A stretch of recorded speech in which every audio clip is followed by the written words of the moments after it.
નમસ્કાર, આપ જોઈ રહ્યા છો નેશન પ્લસ ન્યૂઝ. હું છું આપની સાથે હેતલ ભગત. વલસાડ તાલુકાનું એક એવું ગામ કે જે ગામના લોકો ચોમાસા દરમિયાન ભયના ઓથા હેઠળ જીવે છે. વાત છે વલસાડના કાંઠા વિસ્તારમાં આવેલું દાંતી ગામ, જે ગામમાં હવે ધીમે ધીમે દરિયો અંદર ઘૂસી રહ્યો છે. આવનારા દિવસોમાં જો પ્રોટેક્શન વોલ નહીં બનાવાય તો દાંતી ગામ સહિત કાંઠા વિસ્તારના 10 થી વધુ ગામોનું અસ્તિત્વ મટી શકે છે. વલસાડ તાલુકાના કાંઠા વિસ્તારોના ગામો પર દરિયાઈ ખતરો મંડરાઈ રહ્યો છે, જેને કારણે કાંઠાના લોકોને કાંઠો છૂટી જવાનો ભય સતાવી રહ્યો છે. 15 થી 20 વર્ષ પહેલા વલસાડના કાંઠા વિસ્તારમાં મોટી દાંતી ગામ અસ્તિત્વમાં હતું. 7 થી 8 હજારની વસ્તી ધરાવતું મોટી દાંતી ગામ, જ્યાં હવે દરિયો ગામમાં ઘૂસી આવતા ગ્રામજનોને સ્થળાંતર કરી હવે નાની દાંતી ગામે રહેવાની ફરજ પડી રહી છે. દર વર્ષે દરિયો ધીમે ધીમે કાંઠા વિસ્તારમાં ઘૂસતો જાય છે, જેને અટકાવવા માટે પ્રોટેક્શન વોલની જરૂર છે. જો દાંતી ગામમાં દરિયો અંદર ઘૂસી જશે તો 15 જેટલા ગામોનું અસ્તિત્વ મટી જશે. વર્ષોથી પોતાના ઘર બદલીને રહેતા માછીમારોની સરકાર પ્રોટેક્શન વોલ બનાવે તેવી માંગ છે. પરિસ્થિતિ અમારે આ જુલાઈ મહિનો અને ઓગસ્ટ મહિનો આવે એટલે અમને એક ભય પડવા લાગે કે આ દિવસોમાં જે મોટી ચોમાસાની ભરતી આવે એમાં દર વર્ષની જેમ આ વર્ષે પણ લોકોના ઘરોમાં પાણી જોવા મળી રહ્યા છે. આનું અમને એવું સમજાય કે આજે 15 વર્ષથી દરિયો એટલો બધો તૂટીને આગળ આવી ગયો છે ને કે જેની કોઈ હદ જ નહીં. આ જે તૂટવાનું મુખ્ય કારણ છે જે એ ઢોલાઈ બંદર આગળ જે રેતીનું જે ડ્રેઝિંગનું પ્રવૃત્તિ ચાલે છે અને રેતી અહીંથી જે બીજા રાજ્યમાં લઈ જવાય છે અને તેનાથી અમારો કિનારો તૂટી રહ્યો છે. જો આમને આમ રેતી જો આ જતી રહે તો અમારો દાંતી વિસ્તાર, દાંડી, ભાગલ જેવા ગામો નકશામાંથી નીકળી જશે એવી અમને ખાતરી છે. આને બચાવવા માટે સરકાર દ્વારા પ્રોટેક્શન વોલ જલ્દીથી જલ્દી બનાવવી જોઈએ અને આ જે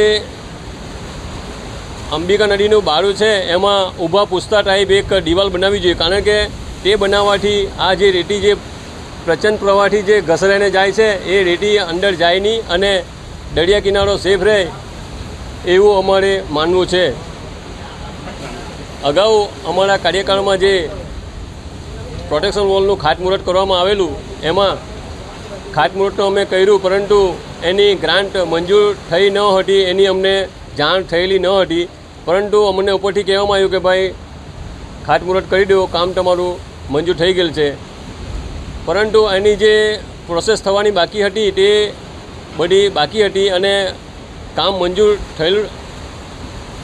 થયેલું, પરંતુ એનું જે વહીવટી મંજૂરી મળવી જોઈએ તે વહીવટી મંજૂર નહીં મળેલી, એટલે માટે કામ અટકેલું હતું. ને આ પ્રોટેક્શન વોલ નવી ડિઝાઇનમાં કરવાના એવું કરીને લગભગ 50 કે 52 કરોડનું પ્રોજેક્ટ એ મંજૂર કરેલો, પરંતુ 4 થી 5 વાર ટેન્ડર કરવામાં આવ્યું, કોઈ ટેન્ડર કોઈ કંપનીએ ભર્યું નહીં. તેને કારણે પ્રોટેક્શન વોલ હજુ સુધી બની નથી અને અત્યારે એવું કહેવામાં આવે છે કે જૂની ઢબનું જ આપણે પ્રોટેક્શન વોલ કરવાની છે, એનું ટેન્ડર પ્રક્રિયા ચાલુ છે એવું અમને જાણવા મળેલ છે. દર વર્ષે દરિયો વધુને વધુ તોફાની બનતો જાય છે અને દરિયો તોફાની બનતા દાંતી ગામમાં ઘૂસી રહ્યો છે. એક તરફ અંબિકા નદી, બીજી તરફ દરિયો અને ખાડી, આ ત્રણેયની વચ્ચે વસેલ મોટી દાંતી ધીમે ધીમે સ્થળાંતર કરવા લાગ્યા છે. આ પરિસ્થિતિ જ્યારે અમારા બાપ દાદા હતા ત્યારથી જ આ ધોવાણની પરિસ્થિતિ છે અને અમને પણ આટલા 64 વર્ષની ઉંમર થઈ અને અમે પણ આ જોતા રહ્યા છીએ આ દરિયા સુધીમાં. આ દરિયાનું ધોવાણ એવું કે જૂન જુલાઈ મહિનો આવે ત્યારે વરસાદ ચોમાસું હોય ને આ દરિયાના ઉપરના પાણી પણ આવે રેલિયા, એટલે એ પાણીના લીધે ભરતી મોટી થાય છે અને વાવાઝોડું નીકળે એટલે ધોવાણ વધુ પડતું થાય છે અને દાંતી ગામને નુકસાનમાં ઉતારી જાય એવી પરિસ્થિતિ છે.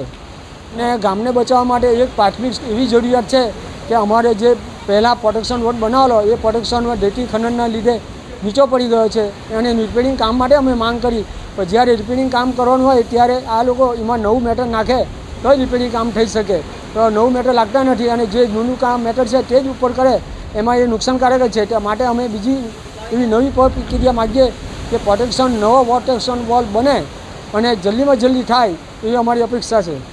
જો આગામી દિવસ એવા આવશે કે જે આ પ્રોટેક્શન વોલ ન બને તો આ દાંતી ગામ તો નીકળી જશે, પણ સાથે સાથે 16 કે 17 ગામો નીકળશે, તેઓ પણ આ બિલ્લીમોરા ડુંગળી લેવલ લાઇન પણ નીકળી જશે એવી પરિસ્થિતિ આ ઊભી રહેશે. આ જ્યારે વિધાનસભાની ચૂંટણી ઇલેક્શન વખતે ખાતમુહૂર્ત કરવામાં આવેલું ત્યારે એ ખાતમુહૂર્ત પ્રોટેક્શન વોલનું જ થયેલું હતું, પણ તે ખાતમુહૂર્ત એવી રીતે કર્યું કે અમને વહીવટ મંજૂરી મળી ગઈ છે અને લોકોને કીધું એટલે લોકો આ રીતે સરકારના પેલા ફોર્મમાં આવી ગયા અને આ ખાતમુહૂર્ત કર્યું ને પછી જ્યારે પ્રોટેક્શન વોલની માંગ કરવામાં આવી ત્યારે પ્રોટેક્શન વોલનું કંઈ પ્રક્રિયા ચાલુ ન હતી.